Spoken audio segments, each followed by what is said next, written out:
Hello दोस्तों, नमस्कार। स्वागत है आपका सिविल अड्डा पर। और सिविल अड्डा पर हम एमपीपीएससी का मेंस, साथ ही साथ प्रीलिम्स के कुछ वो टॉपिक जो कॉमन है मेंस में भी और प्रीलिम्स में भी, वो कवर कर रहे हैं।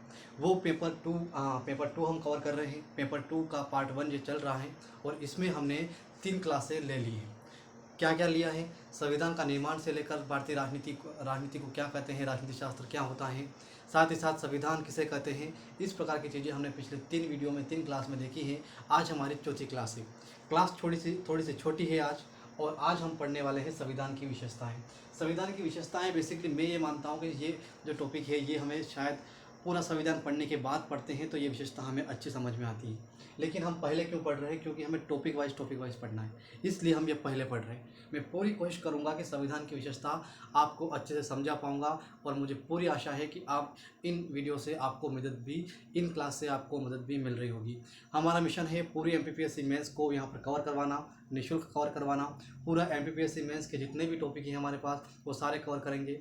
हम आज ये भी देखेंगे कि हम पेपर वन, जो पेपर टू है हमारा, उसकी यूनिट फर्स्ट जो है उनमें क्या क्या टॉपिक है, उन टॉपिक के ऊपर डिस्कस करते हैं। हमें संविधान निर्माण पढ़ लिया है, संविधान की विशेषता इसमें पढ़ेंगे। इसके बाद अगला वीडियो जो हमारी अगली क्लास जो होगी, संविधान का मूल ढांचा किसे कहते हैं, बेसिक स्ट्रक्चर के ऊपर हमारा अगला वीडियो होगा। उसके बाद अगली क्लास, उसके बाद संशोधन के बारे में हम पढ़ेंगे। उसके बाद प्रस्तावना। ये बेसिकली मुझे लगता है कि ये जो सिलेबस बनाया है उन्होंने थोड़ा सी, मुझे लगता है कि थोड़ा सा कहीं ना कहीं, इसलिए मुझे इसमें कंक्लूजन लगता है कि ये जो प्रस्तावना है ये संविधान निर्माण के बाद आती है। उसके बाद में मूल ढांचा आता है, उसके बाद हम मूल अधिकार पढ़ते हैं, मूल डीपीएससी पढ़ते हैं, मूल कर्तव्य पढ़ते हैं। उसके बाद ये क्रमानुसार पढ़ते हैं, जिस प्रकार से हम किताब में पढ़ते हैं क्रमानुसार पढ़ते हैं। लेकिन यहाँ पर उन्होंने इस प्रकार से नहीं दिया है। अगर मैं इस प्रकार से ना पढ़ा कि अगर पूरा जो भारतीय राज्य व्यवस्था है उस प्रकार से मैं आपको पढ़ाऊँ, वो अच्छा समझ में आ सकता है। लेकिन इसके साथ साथ हमें एमपीपीएससी के मेंस की प्रकृति भी समझना है कि हमें ये टॉपिक अगर हम पढ़ रहे हैं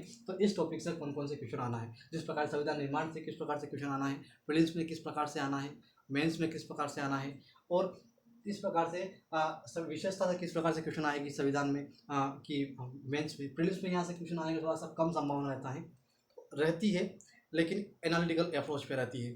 तो यहाँ पर थोड़ा सा कम रहेगा क्वेश्चन प्रीलिम्स में आने का। लेकिन हम पढ़ते हैं कि संविधान की विशेषता क्या क्या है। तो इस प्रकार से हम डीपीएसपी पढ़ेंगे, मूल कर्तव्य पढ़ेंगे, केंद्र राज्य संबंध पढ़ेंगे, हाई कोर्ट सुप्रीम कोर्ट को पढ़ेंगे, न्यायिक पुनरावलोकन किसे कहते हैं, न्यायिक सक्रियता किसे कहते हैं, बहुत अच्छा टॉपिक है न्यायिक सक्रियता।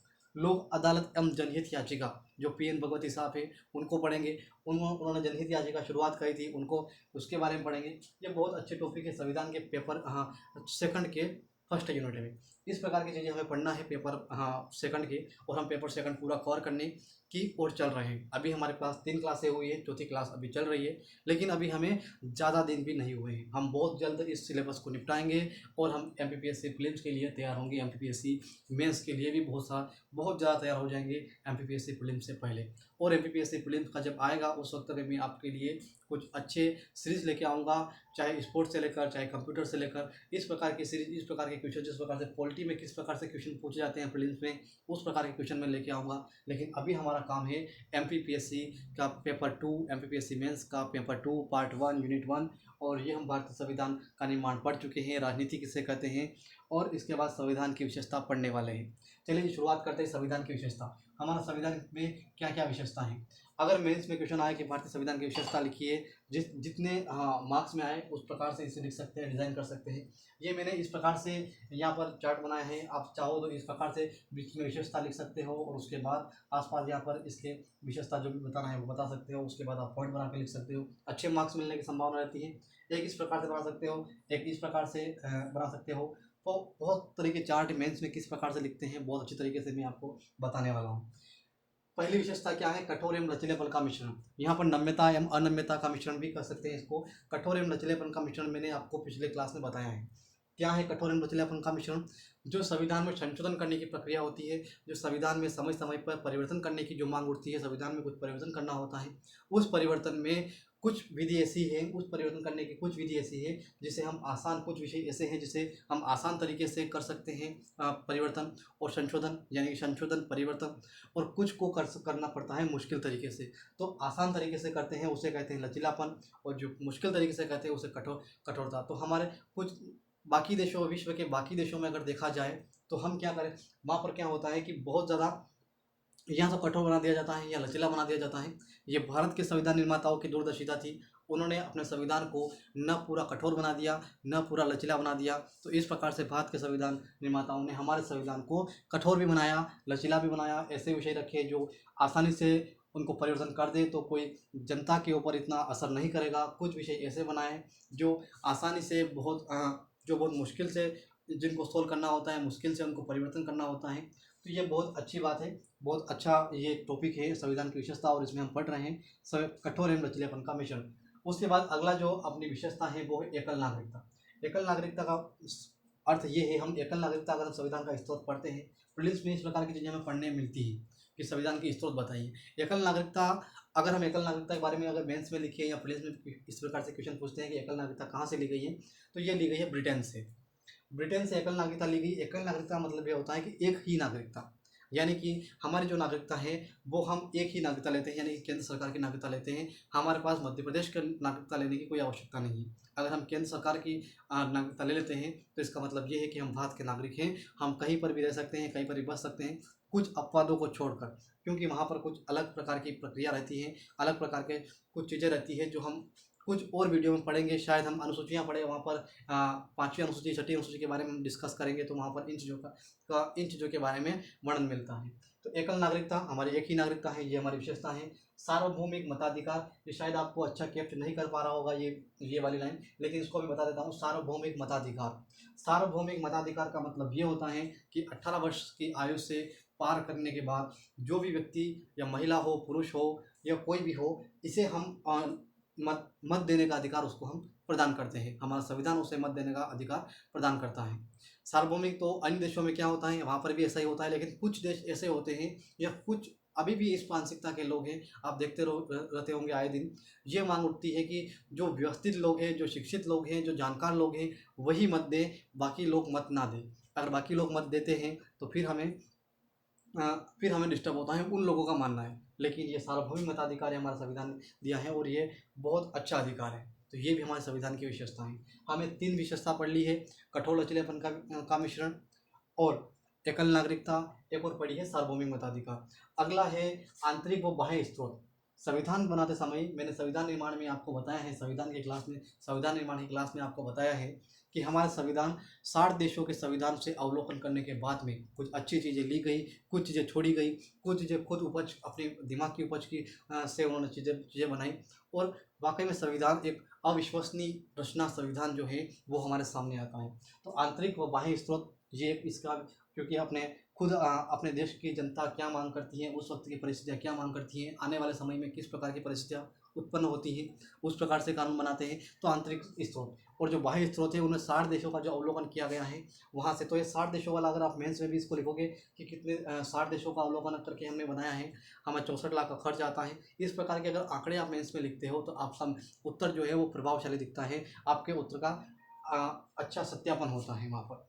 अगला शुरुआत होती है अपनी अगली जो विशेषता है, बहुत सारी विशेषता गिनने को तो बैठ जाए तो बहुत सारी विशेषता हैं, लेकिन अभी हमें एग्जाम तरीके से हमें क्लियर करना है कि कितनी विशेषताएं। तो पंथ निरपेक्ष, इसके ऊपर आए दिन डिबेट रहती है। पंथ निरपेक्ष, हमारा संविधान पंथ निरपेक्ष है कि धर्मनिरपेक्ष है, इसके ऊपर मुझे लगता है कि बहुत व्यवस्थित लोगों ने इसके ऊपर बहुत अच्छे वीडियो बनाए हैं। मैं उनका नाम अपने चैनल से या कहीं से प्रमोट नहीं करना, मुझे नहीं लगता कि करना चाहिए, लेकिन पंथ निरपेक्ष और धर्मनिरपेक्ष के बारे में मैं आपको इतना सा अंतर बता देता हूँ कि धर्मनिरपेक्ष का मतलब नास्तिक से होता है, धर्मनिरपेक्ष का मतलब नास्तिक से होता है, और अपना संविधान जो है वो नास्तिक नहीं है। पंथ निरपेक्ष का मतलब नास्तिक से नहीं होता है, इसका मतलब ये होता है कि हम न्यूट्रल हैं। आप समझते होंगे न्यूट्रल का और नास्तिक से। न्यूट्रल का मतलब ये होता है कि हम पूरी तरीके से फ्री हैं, हम चाहें उस धर्म को अपना सकते हैं, हम चाहें उस धर्म के उस धर्म का पालन कर सकते हैं, उस धर्म के अनुयायी बन सकते हैं अपनी चाह के अनुसार, किसी के दबाव में आकर नहीं। लेकिन धर्मनिरपेक्ष जो लोग बताते हैं कि हमारा संविधान धर्मनिरपेक्ष है, उनको मैं ये बताना चाहता हूँ और आपको ये समझाना चाहता हूँ कि धर्मनिरपेक्ष का मतलब नास्तिकता से होता है।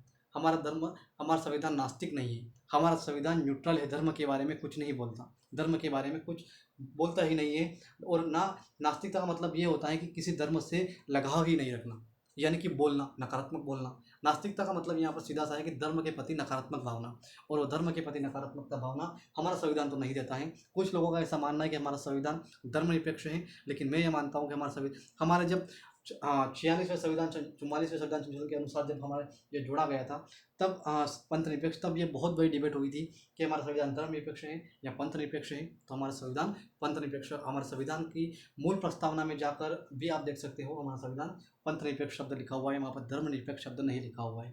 अब लोगों को ये समझने में परेशानी होती है, कुछ लोगों को ज्ञान का अभाव रहता है और वो उन चीज़ों पर डिबेट करते हैं। तो मैं यह मानता हूँ कि उनको पूरी तरीके से संविधान पढ़ना चाहिए और उसके बाद डिबेट करना चाहिए।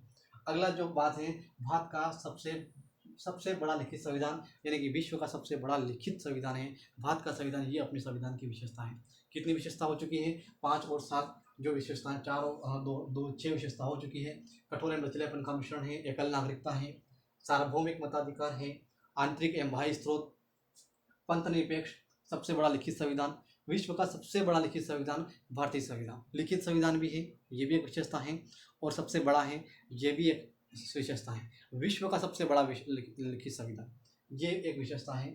तो अपने संविधान में जो उस वक्त पर 8 अनुसूचियाँ थी, 12 भाग थे और 395 आर्टिकल जो वर्तमान में है, वो जो मूल आर्टिकल, अभी इनके अंदर सब क्लॉज मैंने पिछली बार बताया है आपको कि सब क्लॉज से बढ़ गए हैं, बहुत सारे आर्टिकल बन चुके हैं, 450 प्लस हो चुके हैं, लेकिन वो नहीं पूछते 395, क्योंकि अपने मूल आर्टिकल 395 है, 395। तो 8 अनुसूचियाँ उस वक्त थी, बाद में 9वीं अनुसूची जोड़ी गई, 10वीं जोड़ी गई, फिर 11वीं अपनी पंचायत संबंधी जोड़ी गई। तो इस प्रकार से अनुसूचियाँ जोड़ी गई, लेकिन उस समय पर मूल जो अनुसूचियाँ थी वो 8 अनुसूचियाँ हैं। लेकिन वर्तमान में 22 भाग है, माफ़ कीजिएगा, 22 भाग है। वर्तमान में अनुसूचियाँ पूछते हैं तो वो 12 अनुसूचियाँ ही बताई जाती है। वर्तमान में अपने पास 12 अनुसूचियाँ हैं, 4 अनुसूचियाँ बाद में जोड़ी गई हैं, ठीक है। उसके अलावा मूल अधिकार, जो अपने मौलिक अधिकार है, मौलिक अधिकार का सीधा सा मतलब ये होता है कि व्यक्ति जन्म से ही कुछ अधिकार लेके पैदा होता है। किसी सरकार के अंदर, किसी देश के अंदर अगर वो पैदा होता है तो उसके खुद के कुछ एक अधिकार होते हैं, और वो मूल अधिकार हमारे संविधान में निर्मित है। हमारे संविधान के आर्टिकल 12 से लगाकर 35, इस प्रकार की चीज़ें अगर हम इसमें लिखते हैं मेंस के उत्तर में, तो अच्छा इसमें बहुत ज़्यादा प्रभावशाली रहेगा। तो आर्टिकल 12 से जो आर्टिकल है वहाँ से लेकर हम 35 तक इन चीज़ों का अध्ययन करते हैं, ठीक है। 32 तक जो संवैधानिक उपचारों का अधिकार, वहाँ तक हम पढ़ते हैं, लेकिन उसके बाद में कोई पढ़ाता नहीं है। मैं वो भी आपको पढ़ाऊंगा इस क्लास, अगली वाली जो हम मूल अधिकार क्लास पढ़ेंगे, इनके बाद में मूल अधिकार क्लास आने वाली है। अभी थोड़ा सा टाइम लगेगा, आज मूल ढांचे का भी आएगा वीडियो, और उसके बाद संशोधन वाला भी हो सकता है, संशोधन भी हम करवाएंगे इस अगली क्लास में। उसके बाद अगले जो चीज़ है वो नीति निर्देशक तत्व। नीति निर्देशक तत्व DPSP, जो आर्टिकल 36 से लगा 51 तक, मूल कर्तव्य भी यहाँ अपने संविधान की विशेषता है। मूल कर्तव्य, अगर संविधान हमें अधिकार देता है तो हमें कर्तव्य भी बताता है। अधिकार देता है कि आप ये करने के हकदार हो देश में, तो ये कर्तव्य भी देता है कि आपको ये भी करना चाहिए, ठीक है। और मूल नीति निर्देशक तत्व, ये कुछ सरकार के दायित्व हैं। सरकार के वो दायित्व हैं जो सरकार करती है हर 5 साल में, और 5 साल में जनता के सामने जाकर प्रस्तुत होती है और कहती है कि हाँ हमने ये काम किए। इसके आधार पर आप, वो राजनीतिक दल कहता है आप हमें दोबारा चुनिए। ये नीति निर्देशक तत्व हैं। अगर सरकार ने चुनाव की घोषणा करी और वो समय पे पूरी नहीं हुई, तो इसको लेकर हम सुप्रीम कोर्ट, उसको लेकर हम हाई कोर्ट, उसको लेकर हम जिला सेशन कोर्ट में नहीं जा सकते हैं, उसको लेकर हम नहीं जा सकते हैं। ये नीति निर्देशक तत्व कहते हैं। लेकिन मूल अधिकार को लेकर हम सुप्रीम कोर्ट में जाते हैं, बार बार सुप्रीम कोर्ट में मूल अधिकार का मुद्दा उठता है। तो ये आज का था वीडियो, भारतीय संविधान की विशेषता। अगला जो हमारी क्लास जो होने वाली है वो मूल ढांचा पे होने वाली है। संविधान का मूल ढांचा क्या होता है, मूल ढांचे से कौन कौन से प्रश्न आने की संभावना है, प्रीलिम्स में है या मेंस में है, किस प्रकार के चीज़ें हैं, मूल ढांचा कहते हैं, बेसिक स्ट्रक्चर की अवधारणा कब से उत्पन्न होती है, इस प्रकार की चीज़ें हम अगले वाली क्लास में पढ़ेंगे। तब तक मुझे दीजिए इजाज़त, और सिविल अड्डा को शेयर करिए। आप शेयर शायद कम कर रहे हो इस तक, और वहाँ पर कम लोगों तक ये वीडियो पहुँच पा रहे हैं, कम लोगों तक ये क्लासें पहुँच पा रही हैं, लेकिन समय के साथ ये सारी क्लासें पहुँचेगी भी, और हम इस मेंस को कवर भी करेंगे। पूरी मेंस को कवर करने का मिशन है, पूरी मेंस कवर करेंगे, और अभी वो टॉपिक लेंगे जो प्रीलिम्स के लिए कॉमन है। देखते रहिए सिविल अड्डा। बहुत बहुत धन्यवाद, बहुत बहुत शुक्रिया।